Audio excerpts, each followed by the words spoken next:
Hello friends, welcome back. My name is PK. In this video, we will show you how you can use our latest catering service management system in Microsoft Excel. After downloading this from our website, first just unzip this using right click and extract all. Now here we can see this Excel file. First, let's unblock this. Right click, go to the properties and just click on unblock, apply and OK. Now we can open it. As you open the file, it will show this login page wherein you can use the default credential. Use the admin one as username and the password is ABCD small case. Just hit the enter. Now this is the main page or the landing page wherein we are showing the total information of the total orders, number of confirmed order, pending order, cancelled order, total amount and the balance amount. Here if you check this option that is all period, it will show the orders for the all period. Otherwise you can see the orders for the selected range. You can change this range. Let's say I want to take from the 1st December and refresh. Then I can see all the orders here. We have here order number, order date, customer name, event date, venue, city, guest count and some other information which is related to the order. Now you can apply the filter if you have the long list. You can apply the filter using the filter by option. For example, I want to filter wherein event type is wedding. So I can take here event name and let's say I'm putting here wedding. Even if I type the small bird, the search keyword, then you can see it is giving me the wedding events only. If you select all, refresh, then it will show all. Accordingly, the top dashboard will be changed. You can sort your data using the sort by option. Just click on ascending or descending. This is by order number. You can do this by customer name also or by event date also. So here we have the list which you can use. Now we have here some control buttons. Let's say if you want to add a new order, you can just click on this plus button and first of all you have to enter the customer name from this drop down list. If that customer is a new customer is not available in this list, then you can use this plus button. Then it will open that customer master wherein you can generate a new customer. Let's say I'm putting a new customer as PK and the contact person name also I'm keeping at PK. Or here you can put the name of the company also. The phone number I'm putting some dummy number here. And then email ID, again I'm putting some dummy email ID. Then you can select the city. So here we have the list of the city. Again you can use this plus button to create the list of the city. Then you can select that. Then the customer type, whether it's a corporate customer or individual customer, you can select that. And some remarks if you want to put, you can put that and just submit. Now here we can see that data is available. If you want to edit the information for any existing customer, just double click and you can change that information and submit again. Then it will update that. Now here we still can't see that new customer, so we have to click on this refresh button. Now we can see that new customer here. Okay. Now select the event type, whatever you want, and the event date. Let's say I'm selecting this date. Then the venue, and here we have this sample list of the venue, but you can click on this plus button and you can add new venue. Let's say I'm putting some sample and click on this plus button. We can see this new venue. You can delete the existing, just select and click on this delete button. Again, if I see that is not appearing, click on this refresh button. I can see that new venue here. Then you can enter the city. Then the number of guests, let's say I'm putting some sample number as 200. The priority, I'm putting medium priority. The menu. So you can click on this plus button to go to the menu master wherein you can decide your menu and the per plate cost also. So let's say I'm selecting this menu.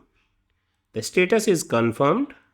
The estimated plate count, I can say it is 250 and then you can put the per plate price also. So let's say I'm putting here 1200. So this will be the estimated cost. Now we can submit this. Here we can see the last one, that is 11 fan and PK. This one just entered. If you want to make any change here, or once this is completed, then you can double click and just put the actual plate count. So let's say I'm putting, in place of, it was the estimated 250, but actual was 275. So that actual cost is this one and nothing is paid so far. So just submit this. You can't update the paid amount here. To update the amount, you can select that record. Here we have the payment option. Just click on the payment. It will open that payment form and by default that order number is filled because we selected that order, then we clicked. If you don't select it, you can select directly from here also. Okay, if you select a particular order, automatically it will take the order date and the customer name. But our order number is 12, so we are taking this information here. Now let's enter the payment date. So let's say the payment was done at this date. The payment mode, you can select any payment mode from here. I'm saying it was bank transfer. The total amount, let's say it is 250k, and the remarks, if you want to update, just submit that. So that amount is done. You can make the multiple payment for the single order also. All right. Then I will show you some other information related to the customer master. This is the customer master. Directly you can create your customers here. And this is the user management. Here you can create the new user. By default we have created two. You can create a new user, the password, and select the role, whether you want to create the user or admin, and click on this plus button. That user will be created. Okay, then that user can log in. Now then we have the manage drop down. So here in the whole tool we have used the separate unit, role, city, and the some other drop down, so you can add them or manage them accordingly. Then we have the menu item. So here we have the menu item. You can put the item name, then the category, then the unit and the cost also, so that you can calculate the cost of your plate also. Here you can capture that. Then we have the menu master. Here you can create the new menu and the per plate cost for that menu, and the menu type also, whether it's a veg, mix or non-veg. Okay, then you can create that. Again, you can use that filter and the export to Excel option if you want to export that into a new Excel file. And after that we have the order menu. Order menu, when you create a new order here, you can decide that order menu here also. You can select the menu and the plate count and per plate count and the total amount here also, if you want to capture it separately. Otherwise we have captured everything here. Then we have the purchase option. Payment already we have seen. Then we have the purchase option. In the purchase you can just track your purchases for that product, so that you can capture your expense also. So for example, if you want to make a purchase, let's say on this date, and from which vendor you want to purchase, you can select the vendor name, or if you want to add a new vendor, you can click on this button. So let's say from this vendor I want to purchase some vegetables. You can type here vegetables and then you can put the quantity and you can select the unit, or you can add the new unit here, let's say in kg, like this. Click on plus button.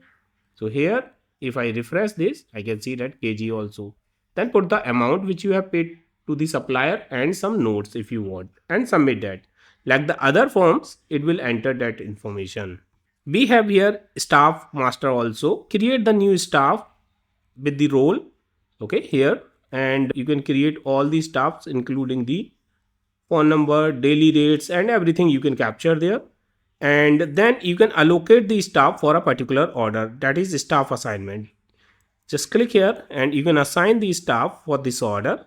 Let's say we want to assign this staff, the role of this person is this one, and then put the daily rate of that person and submit.